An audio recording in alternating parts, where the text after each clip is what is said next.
Jerusalem itself bears witness to the greatest story ever told, the life, death, and resurrection of Jesus Christ. 2,000-year-old olive trees still thrive in the Garden of Gethsemane, where Jesus agonized before his death. An ancient Roman road leads from the Kidron Valley up to the house of Caiaphas, the Jewish high priest. Stones from the fortress of Pontius Pilate bear the marks of a Roman soldier's game called King for a Day. The impact of the last days of Jesus Christ and his disciples changed the world when, according to the Bible, Jesus became the Passover lamb to atone for the sins of the world. While some try to undermine the story, many biblical scholars say the life and death of Jesus is a matter of historical record. Darrell Bach, professor of New Testament studies at Dallas Theological Seminary, points to the Jewish historian Josephus.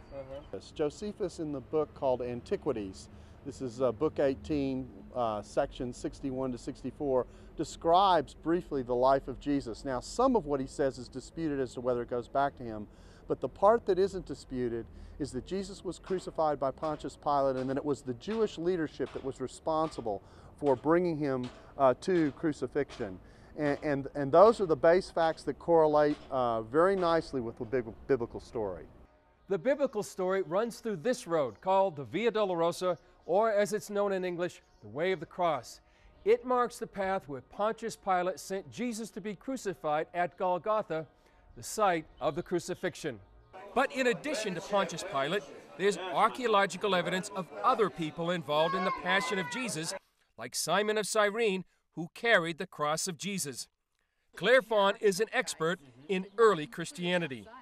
Both Simon of Cyrene, the father of Rufus and Alexander according to the Gospel of Mark, and Caiaphas, who was high priest at the time of Jesus and who oversaw his Jewish trial, are both independently attested by the discovery of each of their bone boxes or ossuaries. Now, it's very interesting to think that when you're looking at this event that happened on one weekend in Jerusalem nearly 2,000 years ago, that three of the people who played significant roles in that and who are recorded in the documentary evidence are also attested to archaeologically.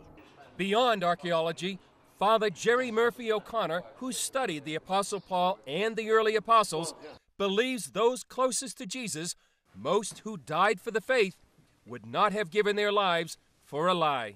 We can rest our faith on the resurrection of Jesus because that was the belief of his disciples, the ones who knew him, the ones who traveled with him, the one who were the witnesses of the appearances. That meant he was alive. They were the witnesses of the empty tomb, and that meant there was no body. That's why they had to say, he is risen from the dead. I think we also cannot set aside the fact that Paul understands this to be a physical resurrection. He says, if Jesus has not been raised from the dead, then our faith is pointless, it's in vain, and everything that we're doing is futile. I don't think that Paul is talking about some type of visionary spiritual manifestation as the resurrection. He's talking about a literal physical resurrection. While some might say that our belief in the resurrection relies on faith alone, some scholars believe we have evidence that demands a verdict. We hear the same thing even from the pagan sources about the story that accompanies Christianity. And what we find today is that these are all being questioned again.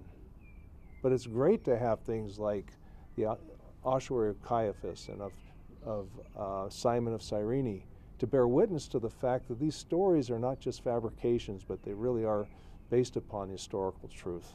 Ken Trestrail, a guide at Jerusalem's Garden Tomb, says the greatest benefit of the resurrection is what Jesus does for every man's soul. The moment in time we do business with him, he takes us in his arms. His blood will deal with our sin problem, and he lifts us out of time and plants our feet with his in the heavenlies. Now here's good news in a day of bad news. 2,000 years ago, death couldn't hold Jesus. And 2,000 years on, death won't hold those of us who die in Christ Jesus. But perhaps the greatest proof of the resurrection of Jesus Christ lies beyond the old city walls of Jerusalem.